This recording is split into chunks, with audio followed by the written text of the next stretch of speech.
ವೈಮಾನಿಕ ಸಮೀಕ್ಷೆ ಮಾಡೋದ್ರಲ್ಲಿ ಮುಖ್ಯಮಂತ್ರಿಗಳು ತಪ್ಪೇನಿದೆ? ಇವ್ರು ಹೋಗಿರೋದ ಬೋಟ್ ನಲ್ಲಿ, ನಾನು ಹೋಗಿರೋದ ಬೋಟ್ ನಲ್ಲಿ, ಅವ್ರು ಹೋಗಿರೋದ ಹಳ್ಳಿಗೆ. ನೋಡಿ, ಇದೆಲ್ಲ ಸುಮ್ಮನೆ ರಾಜಕೀಯಕ್ಕೆ ಮಾತಾಡಿದ್ರೆ ಓಕೆ. ಈಗ ಕಲಬುರಗಿಗೆ ಭಾಳ ಸಂತೋಷ ಏನಪ್ಪ ಅಂದರೆ, ನಾನು ಮಂತ್ರಿ ಆದಮೇಲೆ BJP ಎಲ್ಲ ನಾಯಕರು ಕಲಬುರಗಿಗೆ ಬರೋದು ಹ್ಯಾಬಿಟ್ ಹಾಕ್ಕೊಂಡಿದ್ದಾರೆ. ಸಂತೋಷ. ಮೋದಿ ಅವರಿಗೆ ಹೇಳಿ ಸ್ವಲ್ಪ ಬರೀ ಇಂಥ ಪುಕ್ಸಟೆ ಮಾತಾಡೋದಲ್ಲ, ಸ್ವಲ್ಪ ಪರಿಹಾರನೂ ಕೊಡ್ಸೋಕೆ ಹೇಳಿ. ನಮ್ದೇನಿದೆ ನಾವು ಕೊಡ್ತೀವಿ. ಎಲ್ಲ ಸಚಿವರುಗಳಿಗೆ ಬೆಂಗಳೂರಿಗೆ ಒಂದು ತಿಂಗಳ ಕಾಲ ಬರಲಿಕ್ಕೆ ಹೇಳಬೇಡಿ, AC ರೂಮಿಂದ ಹೊರದಬೇಕಂತ.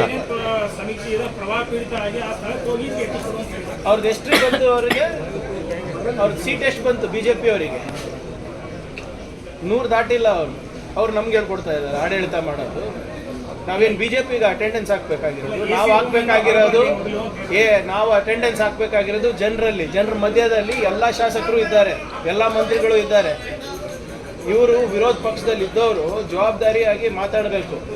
ಇವರು ವಿರೋಧ ಪಕ್ಷದಲ್ಲಿ ಇದ್ದವರು ಕೇಂದ್ರ ಸರ್ಕಾರದಿಂದ ಮೋದಿ ಅವರ ಹತ್ರ ಹೋಗಿ ಪರಿಹಾರ ಇಸ್ಕೊಡ್ಬೇಕು ಕನ್ನಡಿಗರು. ನಾನು ಹೇಳ್ತಾ ಇದ್ದೀನಲ್ಲ, ಏನು ದೊಡ್ಡ ಉಪಕಾರ ಮಾಡ್ತಾ ಇಲ್ಲ.